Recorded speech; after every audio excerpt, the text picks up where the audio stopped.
Hello friends, welcome to home food recipes. આજે આપણે બનાવશું મેથીના થેપલા, જે નોર્મલી આપણા બધાના ઘરમાં બનતા જ હોય છે. એ ખાવામાં ટેસ્ટી હોવાની સાથે સાથે હેલ્ધી પણ ખૂબ હોય છે. તો આપણે સૌપ્રથમ એ માટેની સામગ્રી જોઈ લઈએ. મેથીના થેપલા બનાવવા માટે મેં અહીં લીધું છે તેલ 5 મોટી ચમચી જેટલું, આદુ લસણ અને લીલા મરચાંની પેસ્ટ 2 મોટી ચમચી, ખાંડ 2 મોટી ચમચી,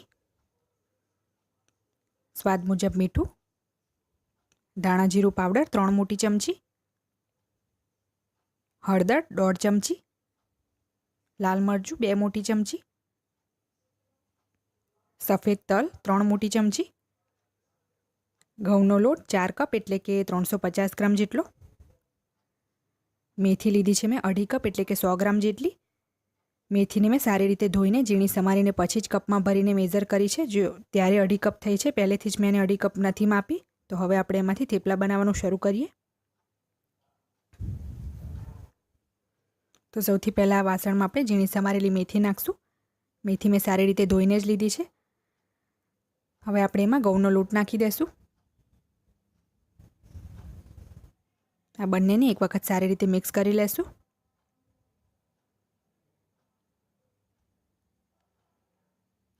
હવે આપણે એમાં આદુ લસણ અને લીલા મરચાંની પેસ્ટ નાખશું. આને સ્કીપ ના કરો, એનાથી ટેસ્ટ ખૂબ જ સરસ આવે છે. ધાણા જીરું પાવડર નાખશું, હળદર નાખશું, લાલ મરચું, સફેદ તલ, ખાંડ, સ્વાદ મુજબ મીઠું નાખવાનું છે, 5 મોટી ચમચી જેટલું જે તેલ લીધું હતું મોણ માટે એ નાખશું.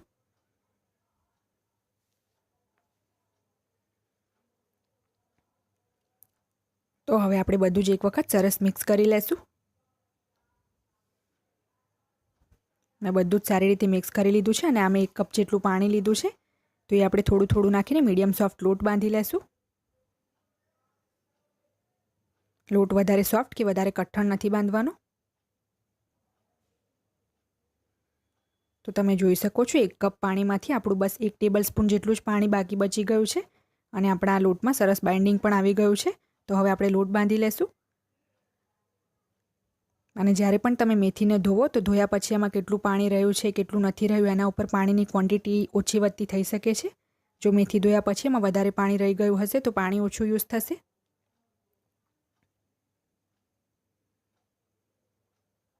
તો મેં લોટ બાંધી લીધો છે અને આ 1 ચમચી જેટલું તેલ છે એ લોટની ઉપર નાખીને આપણે લોટને સારી રીતે મસળી લેશું. સ્મૂથ કરી લેશું લોટને. એ પછી આપણે એમાંથી લુવા તોડીને થેપલા વણશું.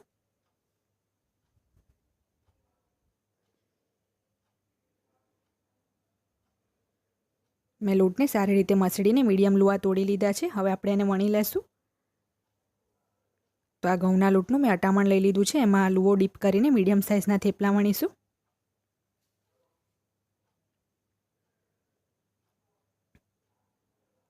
થેપલા વધારે જાડા કે વધારે પતલા નથી રાખવાના, મીડિયમ વણવાના છે.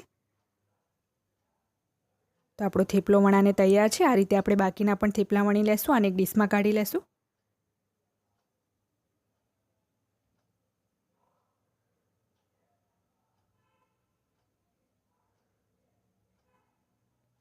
તો આપણા બધા જ થેપલા વણાને તૈયાર છે. હવે આપણે આને શેકી લેશું તવી પર. તો મેં એક નોનસ્ટિકની તવી ગરમ કરવા મૂકી દીધી છે. એમાં થેપલો નાખી દઈશું અને ધીમા તાપે એક સાઈડથી પહેલાં એને શેકી લઈશું, પછી જ એને ફેરવવાનું છે. તો ધીમા તાપે એક બાજુથી શેકાઈ જાય તો એને ફેરવી લેશું. બીજી બાજુથી પણ એને ધીમા તાપે શેકાવા દેશું. તો બીજી બાજુ પણ થઈ ગયો છે. હવે એના ઉપર 1 ચમચી જેટલું તેલ નાખશું. થોડુંક તેલ સાઈડ પર પણ નાખશું. તો હવે એને ફેરવીને આપણે દબાવતા રહીને બંને બાજુથી શેકી લેવાનો છે.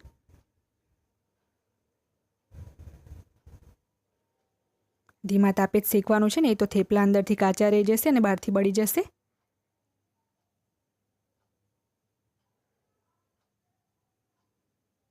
જો તમને તેલ ઓછું લાગે તો થોડું તેલ બીજું નાખીને પણ તમે શેકી શકો છો.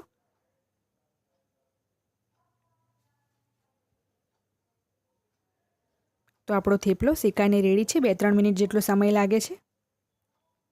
તો આને હવે આપણે એક ડીશમાં કાઢીને બાકીના બધા જ થેપલા આ રીતે બનાવી લેશું.